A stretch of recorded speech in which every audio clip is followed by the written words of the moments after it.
Welcome to Literary Lushes. We're your hosts, Megan and Samantha. This is our first episode, and in honor of that, we are calling it Samantha and Megan's epic first episode.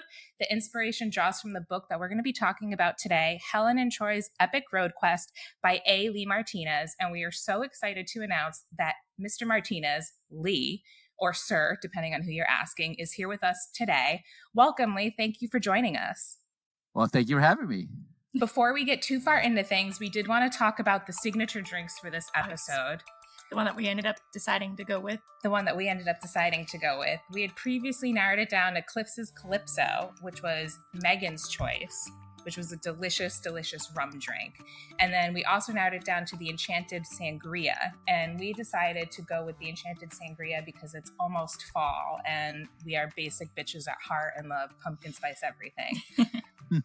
But for our listeners at home, please let us know what drink of choice you end up going with the hashtag LitLushPodcast. So Lee, we loved this book. Loved it. I loved so much about it. I loved how it was an easy read. I loved how it came from different point of views of the characters. The story, everything was great. And it was just nonstop action. Like everything, it kept moving. There was no dull points whatsoever. So we have to know, how did you come up with the idea for the book? Well, I've talked about, like, most of my books are inspired by either anger at, like, things you're not supposed to be able to do. Right. Or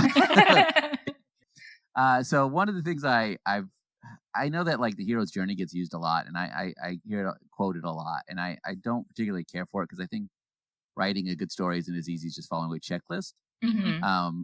But so I was like, you know what? I'm going to write the hero's journey, and I'm going to do it like quick and easy and fast and kind of like follow it and make it interesting. So it's kind of like me proving I could do it to myself. And also Beauty and the Beast. I love Minotaurs. I've always been kind of looking for an excuse to write a story with a Minotaur. And then I also wanted to write like Beauty and the Beast, but without the beast having to become attractive to justify its existence, or the attractive person having to become a beast to justify that existence. Like in Shrek, right? Yeah. So, the moral of Shrek is, like, it doesn't matter what you look like as long as you look like the person you're with. Right. And This is that's true. not what they're trying to say, but so those are the three things that kind of inspired it. I feel like a dummy because I love the book, and the Beauty and the Beast thing did not dawn on me until you said it. There was a line. And I know. It's still just, whoop, I don't know. Because I'm a huge Disney nerd. So as soon as I saw that line, I was like, that's funny. And then you also mentioned Disneyland as well. So I was like, that's funny. So the hero's quest, did you draw from anything in particular with regards to what Helen and Troy had to do to get to the end game? Well, I mean, so the hero's journey, if you've studied it or seen it, it's a framework that, like, Joseph Campbell said, like, most stories follow. And so Helen and Troy, I have the framework. Like, there's the Guardian of the Threshold, there's the Call to Adventure, there's all these steps. So that was part of the way I structured this. I just made it a road trip, but also the various things they have to face and conquer. They're basically versions of those, and I either drew from my own experience, things I liked, or from different mythologies. There's different references to different. A lot of people think this is, like, because she's a Minotaur, think of it as Greek, but there's a lot of other mythologies that pop up and stuff. And so a lot of it had to do with just the standard sort of examples and me kind of tweaking them and playing with them. Cool. I loved it. Yeah, we did like how you went for the road trip, which, as far as I know, has never been done before. Well, I mean, because I was thinking of the Odyssey. The Odyssey is just basically a road trip, right, on a boat. Odysseus goes home and he gets into a bunch of wacky adventures before he gets home. So that's true. I mean, it is. So and I wanted to do it because it's the modern day setting of the world. So I was like, well, it's regulated. It's sort of a tourist business to have people go on adventures, which I thought was neat. And I also liked how you were like, yeah, we have cell phones but they don't work with the questing because it's just like not like I liked how you acknowledged they had cell phones, but they were pretty much not worth anything during questing. Oh yeah, because you got to follow the steps. Yes. And how it's a heavily regulated, like you said, tourist industry. Like, I thought that was great how there's, like the whole like secret department that like oversees the questing, and how these towns are basically quote unquote tourist traps for questers to come through. The brochures.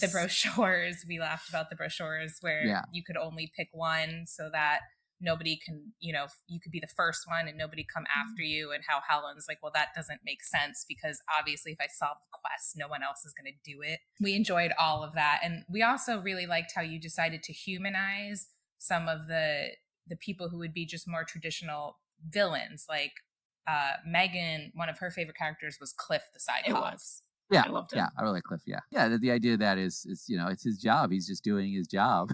And he's just like, I'd hate to do this, and but I try to do it this way, but then I realized that people were much smarter than me, so I can't do it that way anymore. So this is what you're stuck with. That's right. I loved it. No more riddle contests. Yeah. That's right. Yeah, and we liked how you did it with the wild hunt too, the orks, right? In a lot of pop culture, orks are just depicted as these just like ruthless, bloodlust fighters. And I like how their day jobs are accountants, and they're in like a cool motorcycle club on the weekend with the one human named Francis, and he's like the craziest one out of all of them. Well, and a big part of that was just like in real life, a lot of people think of like bikers as these outlaws, but most bikers are just on the weekend. They just do it on the weekend. And also I wanted to do, I always like orcs, so I wanted to do something with orcs, but also it's one of my pet peeves is when people write like a urban fantasy or something where the civilization hasn't really caught up with the other characters, and it never makes sense to me. Like if you're living in a world with vampires and they're public, they've got to curb their instincts because you can't live with that world. And so the orcs have their culture, but they're living in a modern world, so they've had to settle down, which isn't always a bad or good thing. It's just the way that their life works. So yeah, we like that interplay between them, or Nigel specifically. We don't really get too much into the heads of the other ones, but with his modern day responsibilities, and his wife is going to kill him because he charged so much to the credit card, but then like, oh, I feel the call of my ancestors to go on this like killing rampage, but oh, they're just kids, and in that like, and it just says his ancestors were these barbaric dumbasses basically, and we're like, they're uncultured and they're dumb for not wearing a coat in winter. So I loved that so he got to have the wild side, but also be like, yeah, I'm also not dumb like them, but I can still have some fun. Yeah. And so was Francis like an addition that you had planned all along for the wild hunt? Was it a way to humanize and make the wild hunt more relatable? Because I feel like every group has that one like outcast person who's trying so hard to be included.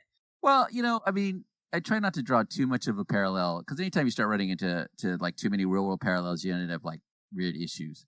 But a big part of the basically the wild hunters, like cool, they're like orcs, and Francis is basically like a wannabe. He's like, he wants to be part of that culture even though he's an outsider. Mm-hmm. And he's kind of glamorized it in a way that they don't glamorize it because they have to live with it, like all the stereotypes, all the problems that come with it.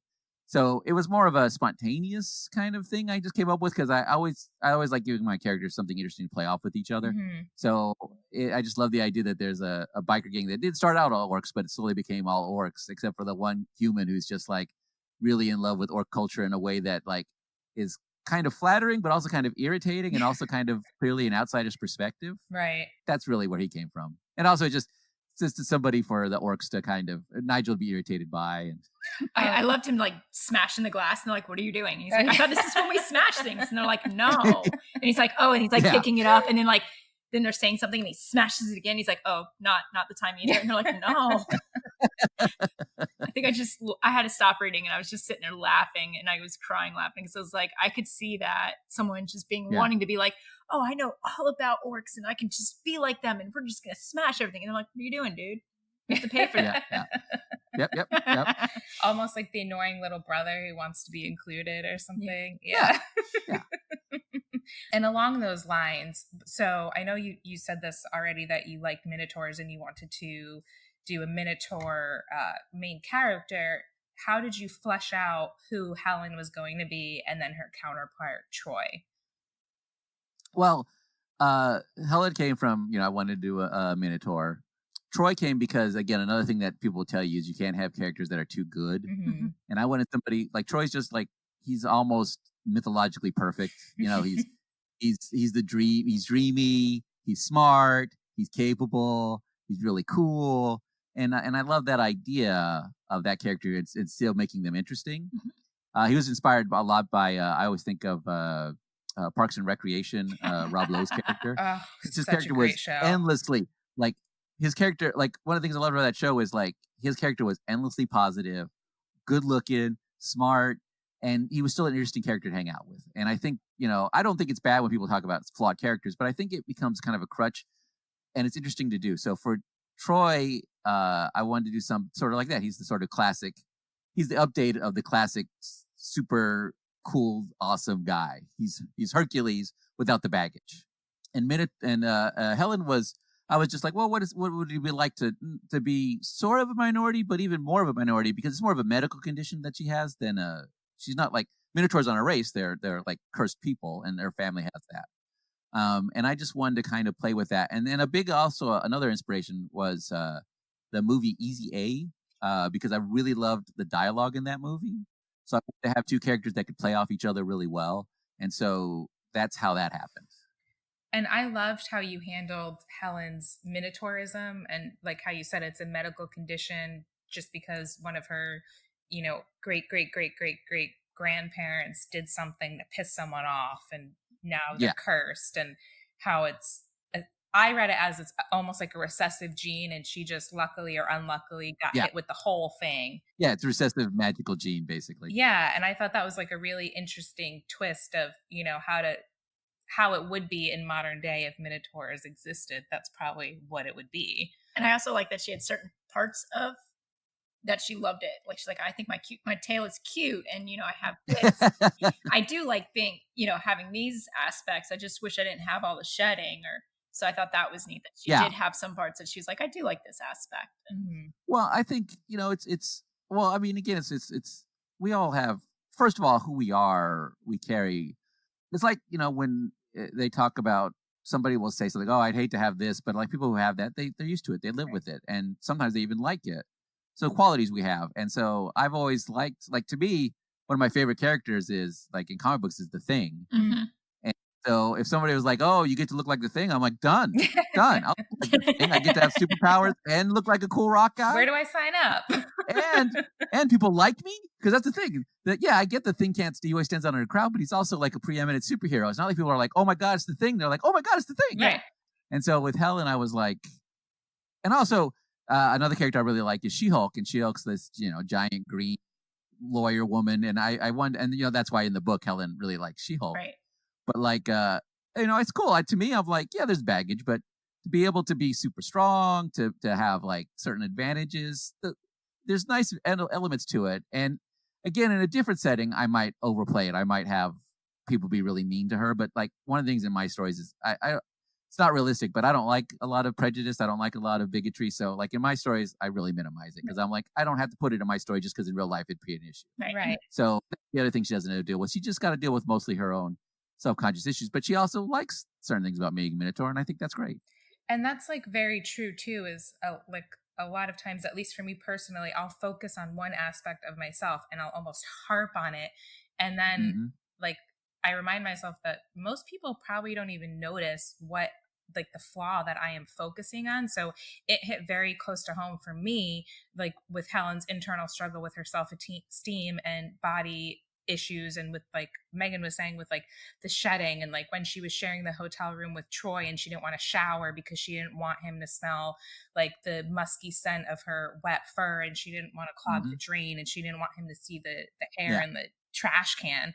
It like hit home for me in like a very weird way.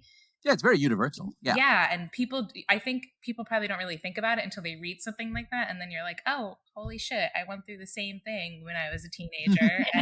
And I liked how she thought, she's like, oh my gosh, I feel like everything is so loud, or I'm so hairy, and then I'm so stinky. And then later she's like, well, maybe it wasn't that bad. Yeah, maybe it's not as bad as I was making it out to be. Maybe I was just over exaggerating it because it's something I noticed about me. So I was like, okay, Helen, you go ahead and start feeling good about yourself.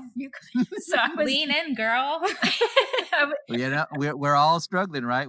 It's so easy. I liked how conscious about ourselves. I liked how she didn't like she was hard on herself in the beginning, but I liked how her character changed to where she was like, okay, I'm accepting. Even in spoiler alert in the end where she's like wearing her dress and she's like, I don't like to do this too often, but sometimes I can look pretty good. And I was like, I like that because there are days where I'm like, I don't normally want to wear a dress, but then when I put a dress on to go out with my husband, I'm like, hey, I look good. Yeah. So I did like that. You didn't harp too much on her just being like, oh, I don't like the way I look. And I liked how she knew how society perceived her and didn't get upset with it. Like she was just like, this is how it is. You have to just learn how to deal with it and accept it and just move on. There's no reason to be sitting in the corner going, oh, poor me. She's just like, and I definitely didn't want her to be defined solely by her Minotaurism. I mean, because you're right, because she's got a lot of common sense. She's capable, and even in the story, as she, in a lot of ways, like her super strength and her ability, they're not really relevant to a normal life that much, but in the quest, suddenly they become pretty useful assets. And I think that was kind of a cool thing too, to help her realize, like, this is, I mean, you talk about Cliff, but like one of my favorite lines is Cliff is like, how much do you bench? And she's like, I don't know, I've never benched. It's awesome. He's like, let's go bench now so you can see. Their exchange when they were fighting Cliff, that was just, there were so many great like lines from that. That scene was just, as I played it out in my mind, I just kept laughing, Yes, it just great. And now let's talk about Troy, Helen's maybe sidekick, depending on where you're at. I don't know. I did like how with Troy, because he was so perfect, how Helen would get so annoyed with him. I mean, I would get annoyed. I would get annoyed. Too perfect. Right. And so then he was like, I get it. And then she got mad at him for getting it. And it was just like, and that's where the whole catch-22 came in all over again. And I loved that. And more of a Helen, like, because I felt her rage when she'd be like, just like, be angry. And he's like, no, I understand why you're upset. And she's like, what? Like, that's not. But Troy is definitely not perfect because he doesn't like dogs. And I read that. And because, for those who don't know, I have 2 dogs. Samantha has 2 dogs as well. So we're very dog people. So when I read that, I was like, wait, what? Like, I know people personally who are not dog people. Mm-hmm. And they have their reasonings why, and their reasonings make sense. But Troy's just like, I just don't like dogs. And I'm like, but he tolerates them. I'm like, but you are not perfect now, mister. That's right. That took all the cool points and perfect points away. But for the record, he doesn't dislike dogs. He's just not especially fond of dogs. He tolerates them. If you don't see a cute puppy waddling your way and it doesn't make you want to go, I want to pet him, then yeah. It's funny that you say that because I thought the same thing. I'm like, how could he not like dogs? But then I'm like, no. That's why I put that in there. I was like, he tolerates Achilles, and they grow quite fond of each other, I think. Yeah. By the end. And I was kind of hoping that Achilles would turn into some, like, either god or just, like, larger than life. Because, you kept dropping, like, little nuggets, like, oh, maybe Achilles is more than what he lets on. But it never really fully reveals itself. So, I guess it could be up to the reader to determine, whether Achilles was smarter than he was giving himself, everybody was giving him credit for, or if it's just, a literary tool to keep the people guessing. But I was kind of hoping he would jump in at the end and like save the day. See, and I like that he didn't, because I was like, oh, he's just, because they brought up a good point. It's like, well, do you really want to know that he's a god while he's over there, you're scrubbing his belly? Yeah, that's very true. That would be weird. He's over there licking his butt and he's going to talk to you. You really wanted to turn into a god after seeing that? Watching you brush yourself from head to toe naked, and then he turns into a god. Right. Yeah, no, I'm going to let you be a dog. Yeah. You're just not going to tell me. And we also like that Troy, like you were saying, on the outside is quote unquote perfect, but internally he struggled a lot as well. And, we only saw that when it was from his point of view, with how he was struggling with who he truly knew himself to be, and he's navigating his feelings with Helen and talking to his sister. Oh, I totally girled out during that chapter. Yeah. I was like, yes, this is such an adorable chapter. And then, society's expectations of him and his parents' expectations of him and his sister's expectations of him and how he's the favorite child. compared to his sister. And that was a really interesting interplay, because I think we all deal with that a little bit too, of, what your parents expect for you, what society expects of you, and what you expect for yourself. So was that a conscious choice as you were writing Troy's character? Oh yeah. Okay. Yeah. I mean, because here's the thing, here's where I get a little frustrated when people talk about imperfect characters or perfect characters. I'm like, even when a character knows who they are, there's still struggles. We all face struggles. And so, a big part is interesting is like Troy's struggle really is the idea about because part of the way we relate to each other is relating to do we need you? I need you, you need me. Can I give you something? And so Troy, by virtue of being a very capable person that seems like he's got everything, and he does have almost everything. It's not like that's an act. He is a really capable person who's got a lot going for him. It creates a barrier to reaching him. And that's, I think, an interesting idea. And I think sometimes when we talk about flaws and characters, we always think of something really big and obvious, oh, he's an alcoholic, or he likes to kick dogs. I don't know, whatever.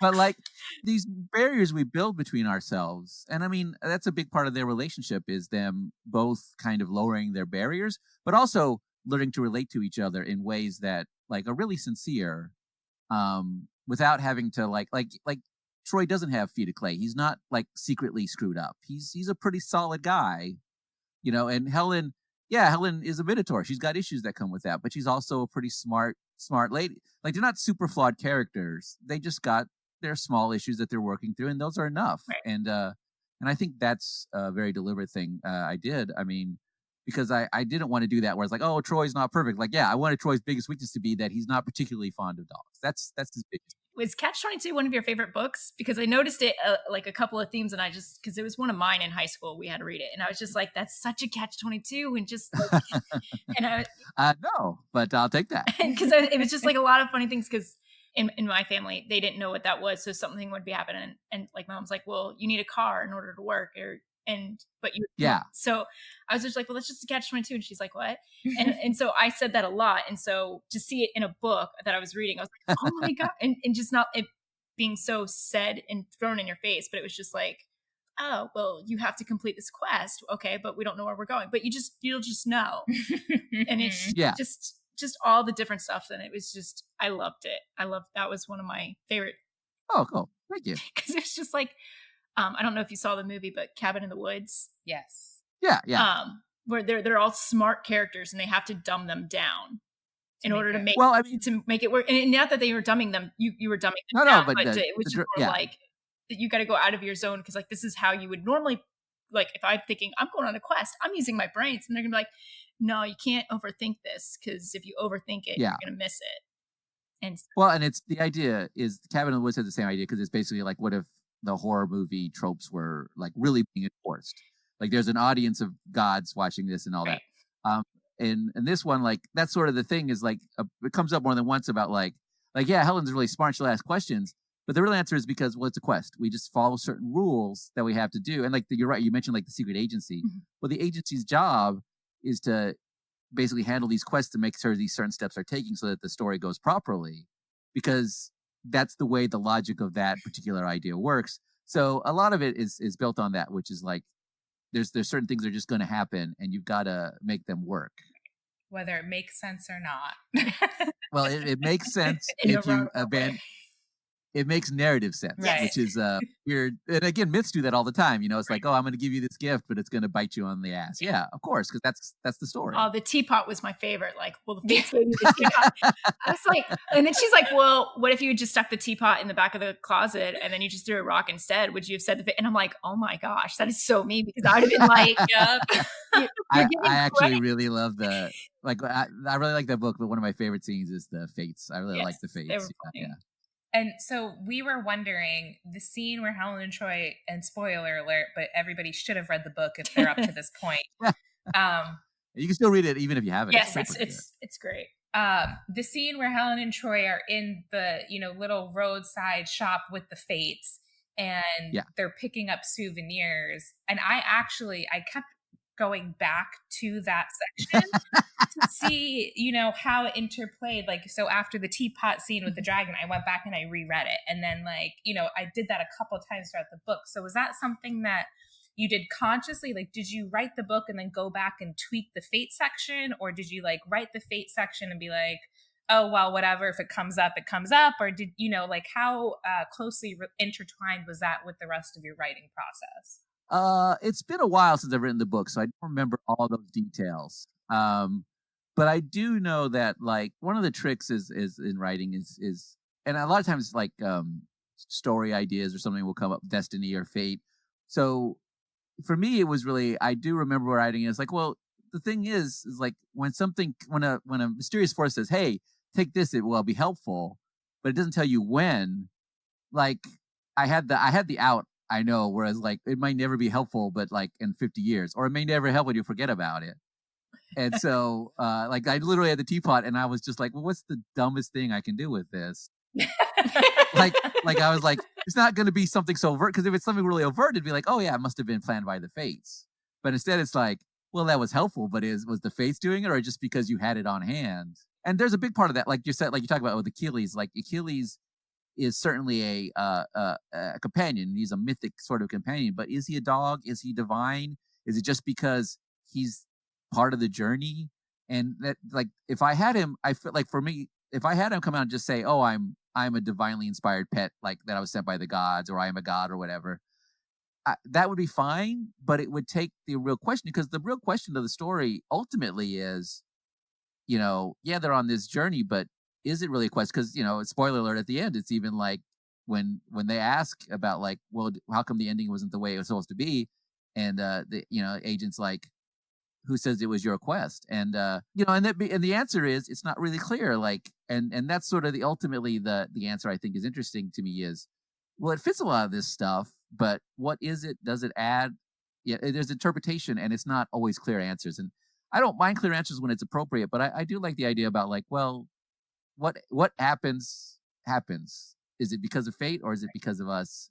Can you ever tell? Would you be able to ever tell? I like that a lot. And I also like that you didn't just flat out yeah, here's, this Achilles is now a god. And you gave a little interpretation, but without it being too much and over the top, where we're the fans of Lost are wait, so what? Yeah. So it gave enough closure, but also not enough for you to still, randomly be sitting at work one day on your computer and being I wonder what was the episode or the purpose of the teapot. So I did like that it wasn't overdone. It was done, I felt, just enough. Thank you. It's the same thing with the key that Helen had. And I laughed really hard when she threw it into the grass and then went to go find it. Yeah. Well, that's the thing, right? That's good. I wouldn't even have thrown it out. I'm I'm just going to keep this on me, because this is going to be one of those things that I might need. So that's right. No, that's that's why that's there, because it's well, if the fates admitted maybe they don't know, but maybe they do. Maybe they do, right? You never know. I just want to know because I have an opinion, and I keep going back and forth on who this hero was and who the sidekick was. Were they both equal heroes? Did you have a way that you were looking at who was the hero? Was it Helen or Troy, or who the sidekick was? Well, okay. My interpretation, which by the way may not be the correct one, just because I wrote the book, is that ultimately the hero and sidekick are Nigel and Francis. Mind blown. Because Nigel and Francis are the ones that at the end do the final act. Right. And Francis sort of ascends, becomes basically through death becomes an orc in a weird way, and Nigel becomes this super realized ultimate orc leader. And that's not exactly the journey they thought they were on, but that's kind of the catch, right? That's the trick. So Helen and Troy, they're having their own journey, and even though it's following, this is where I feel my ultimate subversion happens, whether or not I'm going to take credit for it or not.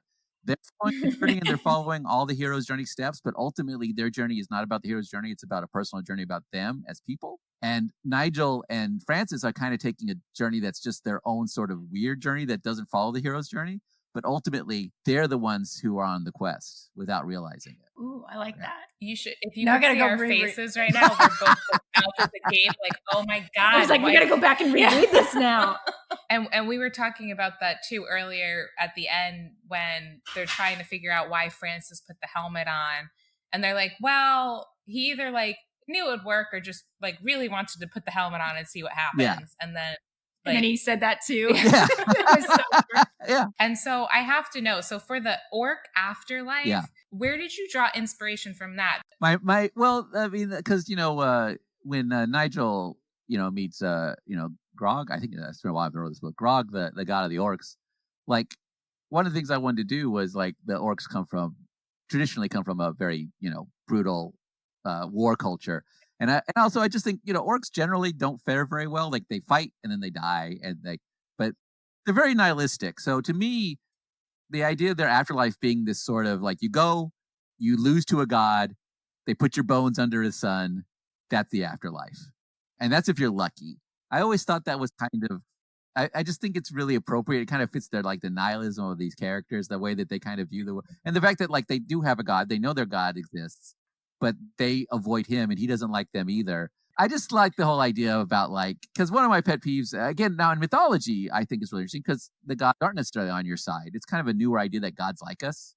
So I just wanted to go more traditional. And so a big part of that to me was just, I love the idea of it's like, screw you. Yeah, screw you too.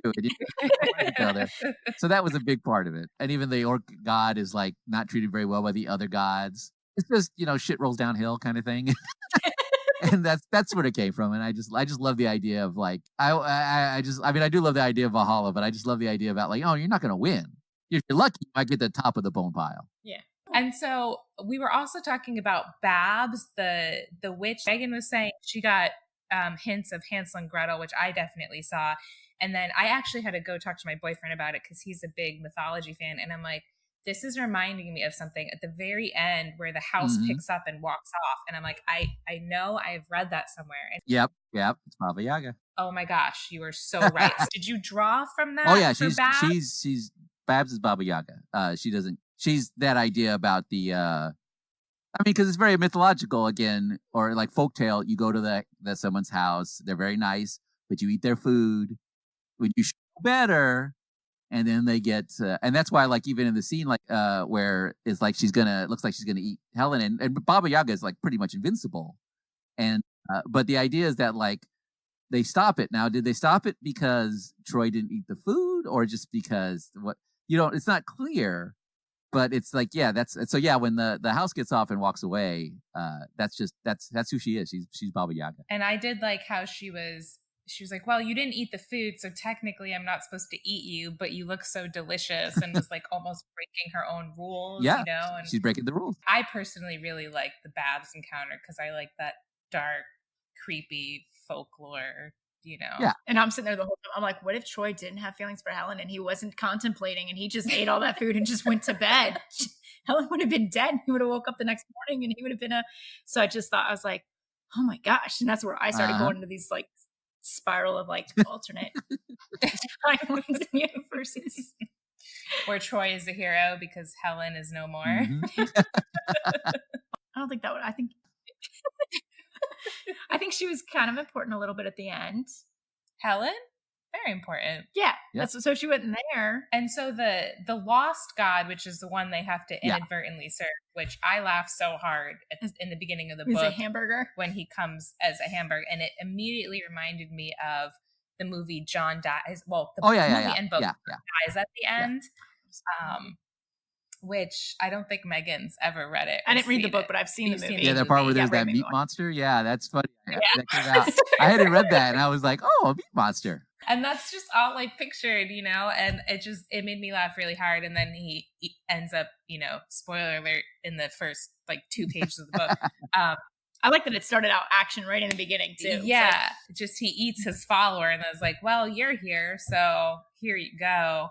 And was the lost god, was he just kind of what you would think would be like, kind of like a dick god personified, like, oh, well, shit, I need some minions to put on a quest so I can come into power? Or did you draw from, existing gods in mythology to create him? Well, no, he's not supposed to be based on any god. He's just the idea. One of the ideas, and it's in my my other novel, Divine Misfortune, which is all about gods in the modern world. In that setting, there's a bad god called Gorgaz, and he's kind of old school. And one of the things that happens in that book, and that happens is he's old school, so he does a lot, but he's kind of got to go into hiding because the other gods have kind of rules you have to follow to kind of fit with the world. And so the idea here I have is that like this is just like old school. He's an old school god, but the world's moved on, and so he's not really got a place for it, and he just always kind of tries to come back because somebody's always trying to bring him back. But it was more along the lines of he was just an old school like savage god who's just kind of really interested in coming back. But even the gods are like, oh no, screw that guy. We're gonna lock him away, but let him come out every once in a the while so rules. we can be entertained. Yes. Yeah. It's in the rules. Pesky rules. And when he finally takes over Troy and he's like, oh, I like this meat suit so much better, and is like hitting on all like the ladies, I found that very entertaining as well. Because he was in meat That's before. Right. Yeah.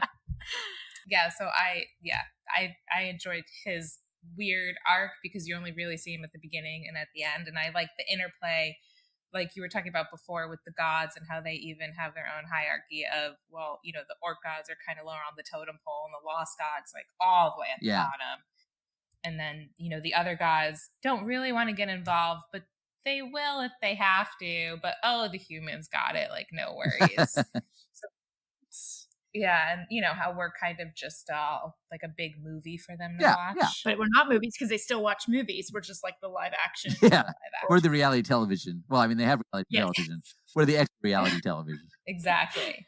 Megan and I, total random tangent. We were talking about the dragons and the dragon park. Oh, yes. Yes. Which was a really cool concept of how, because I was thinking about that too. I'm like, how are you going to put like a dragon forest in the middle? I think it was in Nevada. And I'm like, well, maybe it's just, you know, and obviously we're in an alternate, you know, universe of what America would be like. Yeah. I'm like, well, maybe in this universe there's a forest. I was imagining like a dome shaped or like barricade, a biodome, like that really awesome, horrible movie. I like the way it happened better. Yeah, but I liked how you had it. So it was almost like enchanted. So if you were looking for it, would you find it? Was that something that you planned all along? Well, I mean, I knew the steps. I wasn't always sure what of the hero's journey. I wasn't sure what they would confront, but you know, a lot of it I was looking for classic stuff. So Dragon was a good sort of classic interplay, and I love the idea that dragons started being endangered because you know heroes are constantly killing dragons. And I liked it because they were like clumsy, but not clumsy. Just like they weren't graceful when they're walking around. They just kind of like stumble into their own death. I was like, okay. So yeah, well, I just love it because the idea is like they're tough, but they're fated to, you know, it's kind of their genetic imperative is to die to a hero. So I came with that idea. Basically, I kind of wanted to do it was kind of an excuse to have them do camping, which I kind of liked, but it's cool. It's like classic stuff to fight a dragon, and I love that Helen and Troy got to fight a dragon, and I love that the Wild Hunt got to fight a dragon, and they both had different experiences based on what they were doing. Very different experiences. and I was just curious because I noted, or I remember reading the first dragon they encountered had like no wings, and I was like, oh, was that a deformity in just the dragon, or just a fun description? I didn't really think too much about it. I just came up with a weird dragon.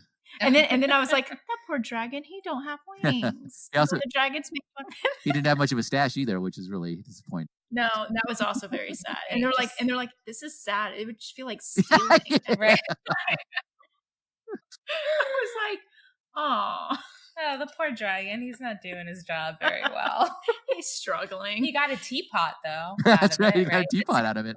That teapot extended universe, we can say that it's ended up in the cave. And we also like that the, I guess, artifacts, for lack of a better term, the items that they collected at the end of each of their quests, how it wasn't inherently apparent what they would do, but then almost like the stuff with the fates and the teapot, that it would come in handy when they, you know, least expected it. So like how you introduced the shield and how Troy would all of a sudden just be like, you know, teleporting from one side of like the forest to the other.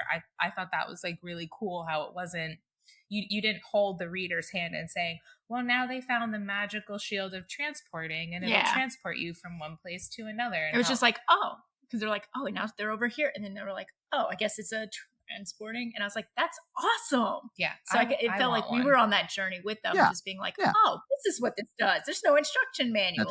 That's right. And I think even Helen said that with the wand, was like, I wish somebody would have just, given me a set of directions and then the rule books and like when she's doing the wand trying to track the dragon. Yeah, and she says the same scene. thing, and he's like, well, if you keep saying the same word, you're gonna get the same thing to happen. So she had to change it, and I like she used the word Shazam. I was like, that's funny. I know, and I was thinking like, I don't think I know that many words that have that like magic incantation sound. So I'm like, man, Lee must have like really had like a list planned out of like all the words he was going to use for that. I'm like abracadabra, Shazam, and that's it. They said hocus pocus, I think. I don't know. I maybe I'm just a natural. Yeah. Yeah, this book was very refreshing. Oh, thank you. I've been reading a couple different books, and there's one book that I've been stuck on for like 3 months. Oh, that's the worst. And you get reader's block. And it's just like, all right, I'm chugging along, and then I'm still in the middle of it. And then so when we started reading this book, and I started going, and I'm like, oh, this is nice and refreshing. It's just not the same story. Like there's been other authors where I've read, and I'm just like, I already knew it was going to happen. Yeah, right, chapter 1, we know how it ends. And so every chapter, I was like, all right, what's going to happen? Like honestly, I didn't know. Well, clearly I was totally wrong because I didn't know Nigel and Francis were the heroes. No, that's right. Apparently this is a read more than once kind of. Well, there's layers. It's a twist on things you've seen before, but in a totally new way, which we really appreciated. Yes, with a lot of funny. Well, yes, I mean, a lot. So it's always tricky because I always want to write something that I think has something interesting to say, but I also endeavor to try to make it engaging and entertaining. And I mean, I it's my own personal thing. I mean, everybody's different, but like for me, I get a little frustrated that at some point we decide that we're grown-ups, so something is only smart if it's kind of boring or depressing. Right. And I've just never really bought that. Now, I'm not saying there's not great, boring, and depressing books, right. But for me, I always try to write something I think that's interesting points to say, but also it's a fun, entertaining read that engages you. It's something I try to do, and I don't know. I mean, hopefully I do it. I also say I really do like the shorter chapters. Not to say I sat for 3 hours to just read the last half of the book in 3 hours. But it's nice to have the chapters to break up, and it was like shorter. So, and I like that it switched narrative perspective, so you could I like when you can kind of get into the minds of different characters to. So you associate with them more, know, if it's just from one point of view the whole time, I feel like you sometimes miss out on what the other characters are going to, especially when they're in such an intimate setting like Helen and Troy and even, Francis and Nigel. And, it's like, if you just had it from one person's point of view, you would have missed out on so much. Right. Well, I mean, it's all a balance. And sometimes, some stories, I need to just pick one person, but if other stories they really benefit from. I mean, because again, as I pointed out, it's Nigel and Francis are kind of the heroes. Yeah, I really am going to reread it and be like, yeah, look at this. Like, oh yeah, here it is. Here's the Easter egg I missed the first time. Right. Now for the vehicles, so Helen and Troy are in Troy's, I think it was his father's convertible. I'm terrible with cars, so I don't know what kind of car. It's a made-up car. It's a made-up car. That makes me feel better. And then it's pronounced Chimera because like it's a made-up classic car because we don't have chimeras in our world, but that's them. It's like they call them like cool animal names. Nigel and Francis are obviously bikers. And so was there anything in particular that made you say, okay, Helen and Troy are going to be riding in Troy's dad's sweet classic convertible? It's just iconic road trip image. Like I think Troy says as much in the story. He's just like, come on, it's a road trip. We got to go classic. Right. Better than like your mom's minivan with like petrified French fries under the seat or something. Yeah, I just love the image. But as a realist, I'm like, but a minivan would hold so much That's more. Right. but then the unsmart part of me is like, but you could put the hood down. And then especially if you got like a dog and a Minotaur in there, you're going to probably want you want some headroom. Yeah. So, and just air circulation. She's just like Lee, she's like looking at the book and just like in awe, just awe. I got to reread this. I used to get teased about keeping books on my my mom would be like, why don't you just check out the library? And I'm like, because then what if I want to reread it in the middle of the night? Sure. Like, and this is one of those books that I could easily pick up and just start rereading, especially like if I'm on the road and you know, just for a little on the road, actually. Yeah, and just for like a good chuckle and you just want to start laughing. Mm-hmm. I did like it. So it sounds like I'm gushing, but I really no. I'm not going to complain. Oh, please. Okay, we get it. You did have me from like page one where it has just like the interaction of Helen and the lost god, and I'm like, I can't freaking wait to read this book because hamburger god who eats his follower, like bring it on. I'm so I think ready. when I read that, I was like, I had to stop, put it down, and I was like, okay, so this is where we're going with this book. Okay. And like I had to get in the mindset because, like I said, the book that I was reading before this it was a magical book, but it wasn't this kind of magical. Like it's definitely not the same humor. So I was like, all right, got to get ready in the mindset, get ready. Yes, so, I thoroughly enjoyed it. To be honest, this is the first book I've read by you, but I'm so stoked that you have like a huge amount of other books ready for our disposal. If you had to pick one book by you for us to read next, what would it be? Well, I mean, I like all of them, but if you want to get topical and you want to be on the cutting edge, my book, my last two books, The Last Adventure of Constance Verity and Constance Verity Saves the World, have just been optioned by Legendary, and so they're may not become a movie, but right now like Awkwafina is signed on, the actress Awkwafina, and it's so it looks like we might actually go somewhere with that. So that's exciting! Yeah, congratulations. Yes. Constance Verity is going to be big, maybe. Fingers crossed. Fingers crossed. Also, my book, Monster, is a movie in China. I have not seen it yet, but it was made. I have no idea. So there you go. Those are the two things that are kind of like, I guess, will probably eventually be my most mainstream things, but we'll find out. I'm going to add all of them to my Goodreads read list immediately as soon as we get off with you. We wanted to thank you again for taking the time. Thank you so much. We have thank you for having me. I really appreciate it. We have one more random question for you. Okay. We follow you through our Twitter account on Twitter, and we notice you're active, and I thoroughly enjoy reading all of your tweets. So how has social media changed the literary world from an author's perspective? Oh, that's a big one. You know what? I honestly don't know if it has. A lot of social media, just in general, I think is mostly illusion. Yes. You know, like there are people that are really active on social media and do great and get a lot of people noticing. But for me, for the most part, I don't think it really has a lot to do with how well good or bad you do. It can sometimes do you bad because some people are just really bad at it or pick fights. Like as long as you're smart and don't pick a fight, you should be fine. Right. You don't troll too hard. That is very good advice. It is the best advice. Like I'll see somebody write something negative about me on the internet and I'm just like, that's cool. Don't pick a fight. Let them do their thing. Just like passive aggressively like it and move on with your day. Yeah, just go on with your life. Yeah. Thank you for your opinion. Yeah. But otherwise, I mean, I don't know. I mean, I think the truth of the industry, and it's always been true, is getting people to notice you. And I don't know. I feel like social media is a lie that makes you think you can connect with people. Mm-hmm. But for the most part, you're not really. I don't feel like I've built any bridges with social media. I don't think I've done anything. I like it when I get connected with other professionals. There's some professionals I follow on Twitter, and I like being connected to them. But like as the average audience, I don't know. I mean, I try to be engaging, but I haven't seen any connection to except for us, right? Of course. Well, yeah. Well, sure. Here I am, right? And you just made me look like a fool because I just said it. But yes, I did find you guys on Twitter. I thought you were just counting us as professionals. That's what I was going with. You are. Hey, are you putting this out there? You took the time to read my book and talk to me for an hour. I'll count it. I will count it. And I do have to say, I was the one who tweeted you after you were like, oh man, I hope you like the book. And I'm like, okay, I'm going to respond. I'm going to ask if he wants to be a guest. Like my palms are sweaty. Let's do this. I was like so afraid. And then she texted me afterward and she's like, you're not going to believe what just happened on Twitter.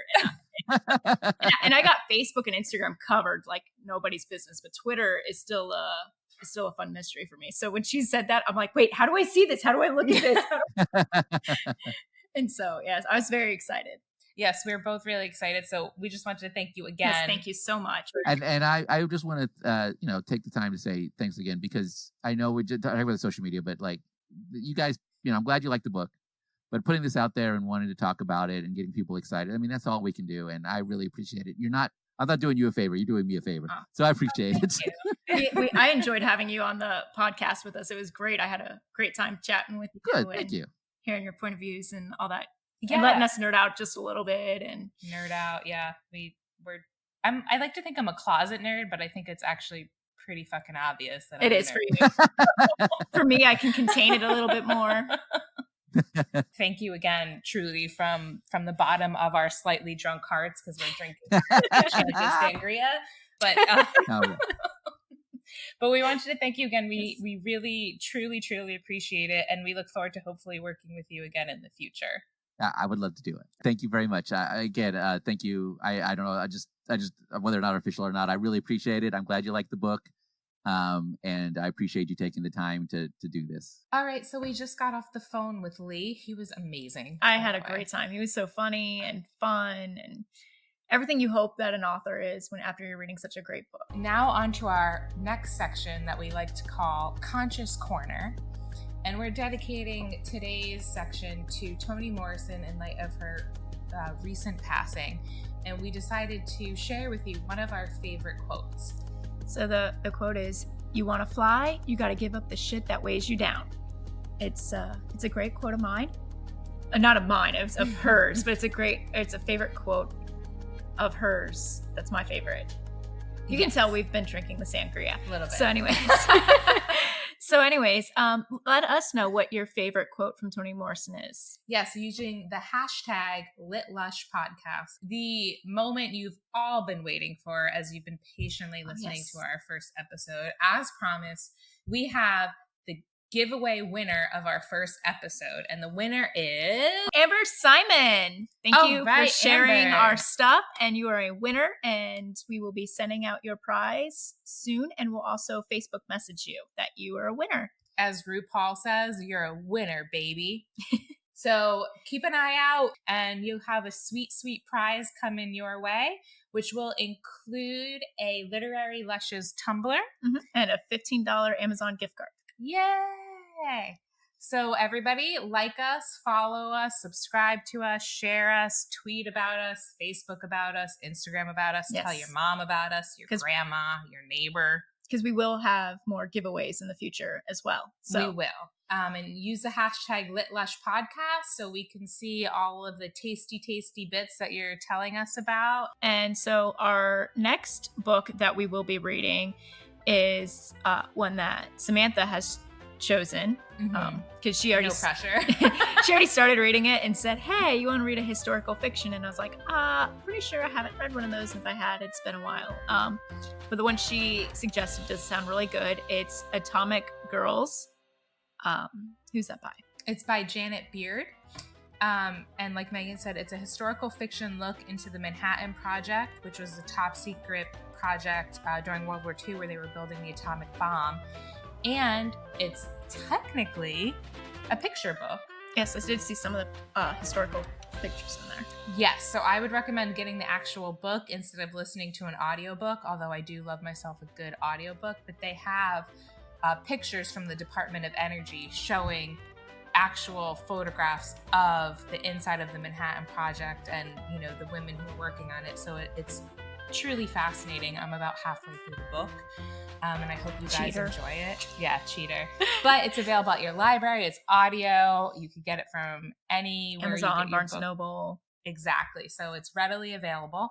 And our next episode, where we will be talking about the Atomic Girls, will air on Thursday, September 5th, 2019. And keep an eye out for our drink episode, where we're going to be coming up with a signature drink about the Atomic Girls. And that's going to go up on Wednesday, August 28th. And we're going to stick to one drink this time so that it's a shorter YouTube video so that, you know, you guys don't have to sit through 3 drinks and you can enjoy more of our commentary. Yes, we won't be as luscious this time. Yes. And as we like to say, stay lively with your libations.